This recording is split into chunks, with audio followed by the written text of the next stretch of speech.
Salam Bapak Ibu Saudara yang terkasih dalam Tuhan Yesus Kristus. Salam sehat bagi kita. Saya harapkan kita semua tetap kuat di dalam Tuhan apapun yang kita hadapi pada saat ini. Saya akan menyampaikan firman Tuhan kepada Bapak Ibu Saudara yang terkasih dalam Tuhan Yesus Kristus. Sebelum saya membacakan firman Tuhan dan menyampaikan firman Tuhan, mari kita bersatu dalam doa. Bapa Surgawi, terima kasih buat kebenaran firman-Mu yang akan Tuhan perdengarkan bagi kami pada saat ini. Urapi kami dengan kuasa Roh Kudus-Mu agar kami dimampukan untuk mendengarkan firman-Mu dan menghidupinya dalam segala kehidupan kami. Dalam nama anak-Mu Tuhan Yesus Kristus kami telah berdoa. Amin. Bapak Ibu Saudara yang terkasih dalam Tuhan Yesus Kristus, firman Tuhan bagi kita pada saat ini yang tertulis dalam Mazmur pasal 34 ayat 9. Demikian firman Tuhan, kecaplah dan lihatlah betapa baiknya Tuhan itu. Berbahagialah orang yang berlindung padanya. Bapak Ibu Saudara yang terkasih dalam Tuhan Yesus Kristus, firman Tuhan mau mengajak kita agar kita merasakan bagaimana kebaikan Tuhan dalam kehidupan kita. Dan ini yang disampaikan oleh pemazmur, yaitu Daud.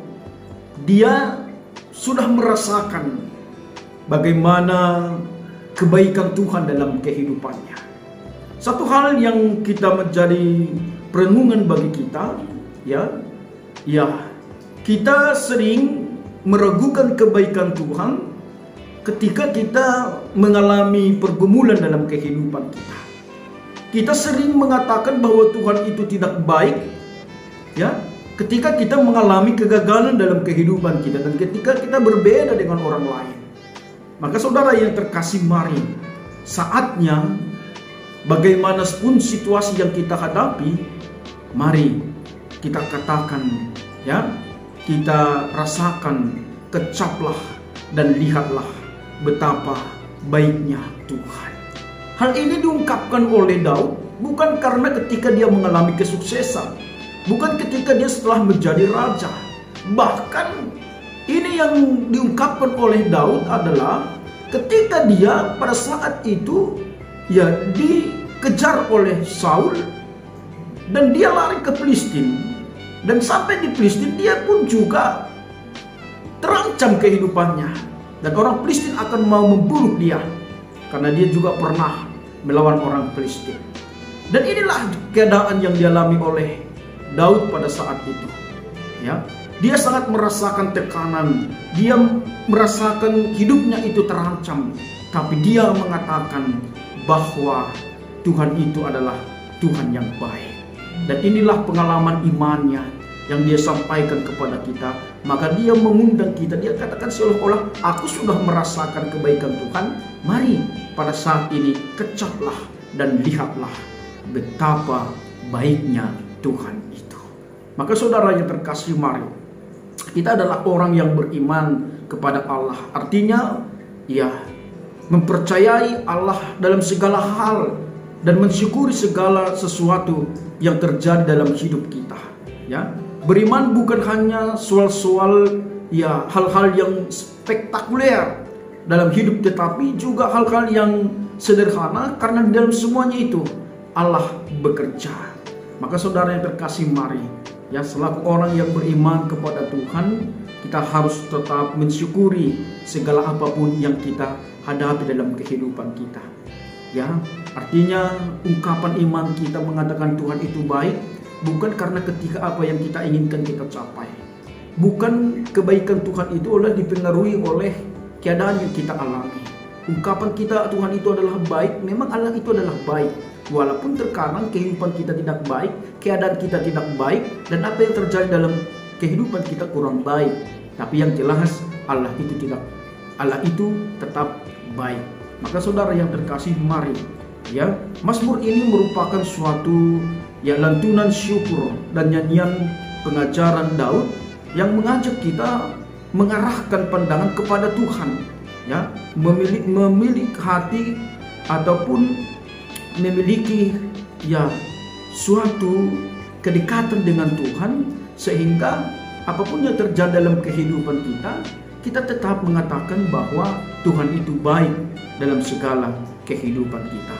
Ya, Tuhan sangat Daud sangat merasakan betapa baiknya Tuhan dalam kehidupannya, sehingga dalam keadaan apapun, ya, walaupun pada saat itu ia merasakan sesuatu banyak ancaman, karena dia dekat dengan Tuhan, dia merasakan kedekatan dengan Tuhan pada masa-masa sekali yang sulit pun, maka dia mengatakan Tuhan itu baik. Kuncinya dari kehidupan beriman adalah mengandalkan Tuhan, takut akan Tuhan, dan senantiasa mencari Tuhan. Ya, inilah iman yang berakar pada karakter Tuhan, bukan pada situasi yang dialami manusia. Ya, sering memang situasi itu mempengaruhi iman kita. Tapi sebenarnya iman kita itu harus berakar bukan di dalam situasi, bukan kepada situasi, tapi iman kita berakar adalah di dalam Tuhan. Maka apapun yang kita hadapi, kita harus tetap percaya kepada Tuhan, dan Dia adalah tetap Tuhan yang harus kita percayai dan kita harus imani. Maka saudara yang terkasih, mari ya, melalui teks khotbah kita ini, renungan kita pada saat ini, ketika kita mengecap kebaikan Tuhan, kita dapat merasakan betapa Tuhan tidak pernah meninggalkan kita.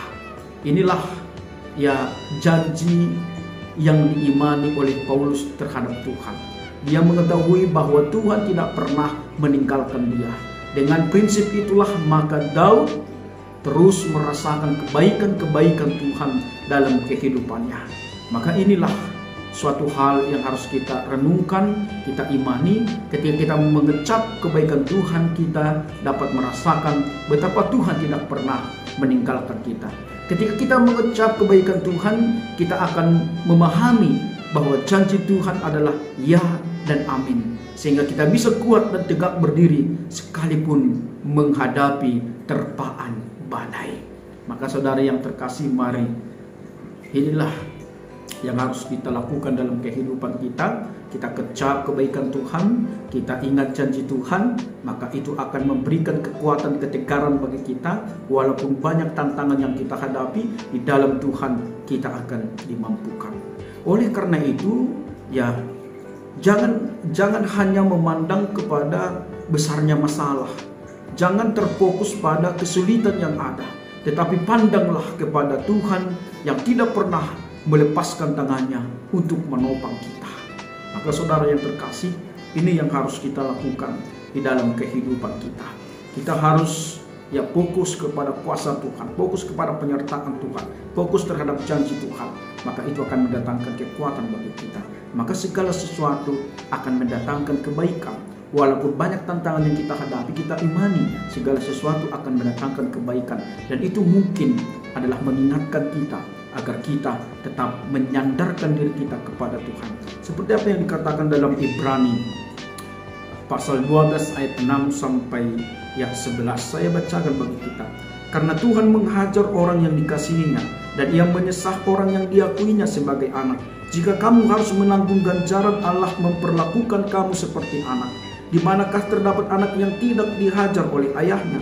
Tetapi jikalau kamu bebas dari ganjaran yang harus diderita setiap orang, maka kamu bukanlah anak, tetapi anak-anak gampang. Selanjutnya, dari ayah kita yang sebenarnya kita beroleh ganjaran, dan mereka kita hormati. Kalau demikian, bukankah kita harus lebih taat kepada Bapa segala roh, supaya kita boleh hidup? Sebab mereka mendidik kita dalam waktu yang pendek sesuai dengan apa yang mereka anggap baik. Tetapi Dia menghajar kita untuk kebaikan kita, supaya kita beroleh bagian dalam kekudusannya. Memang tiap-tiap ganjaran pada waktu ia diberikan tidak mendatangkan sukacita, tapi duka cita. Tetapi kemudian ia menghasilkan buah kebenaran yang memberikan damai kepada mereka yang dilatih olehnya.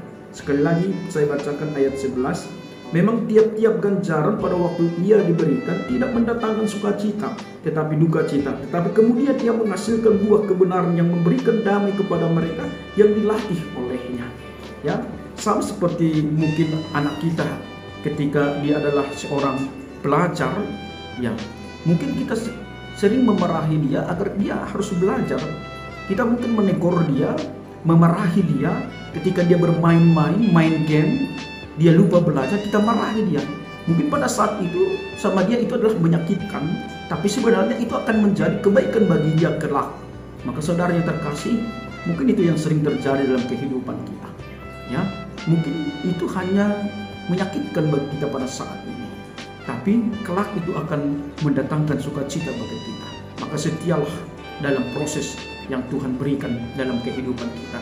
Sering saya katakan, janganlah banyak protes dalam proses yang diberikan Tuhan bagi kita ketika kita masih di dunia ini. Yang terpenting akhirnya itu akan mendatangkan sukacita dalam kehidupan kita. Seperti apapun situasi, percayalah bahwa Tuhan tidak akan meninggalkan anaknya sendirian. Kebaikan dan kasih Tuhan nyata dalam segala kondisi. Kecap dan lihatlah, alami langsung kebaikan Tuhan. Maka saudara, mari apapun kondisi yang kita alami, kita harus tetap hidup di dalam kasih, hidup dalam kebaikan daripada Tuhan, sehingga apapun yang terjadi dalam kehidupan kita, kita tetap bersyukur, berterima kasih, memuji dan memuliakan Tuhan. Daud telah merasakan itu. Ya, dia sudah merasakan itu. Sekarang mari dia mengundang kita agar kita merasakan kebaikan Tuhan dalam kehidupan kita. Dan itu yang dikatakan sekali lagi melalui firman Tuhan kita. Kecaplah dan lihatlah betapa baiknya Tuhan itu. Berbahagialah orang yang berlindung padanya. Ya, berbahagialah orang yang berlindung padanya. Kenapa harus berbahagia? Karena kita berlindung pada orang yang tepat. Ya, karena Dia adalah Allah yang Maha Kuasa. Karena Dia memiliki kuasa atas segala apapun yang ada di dunia ini. Maka saudara yang terkasih, mari kecaplah dan lihatlah betapa baiknya Tuhan itu. Salam, Tuhan memberkati.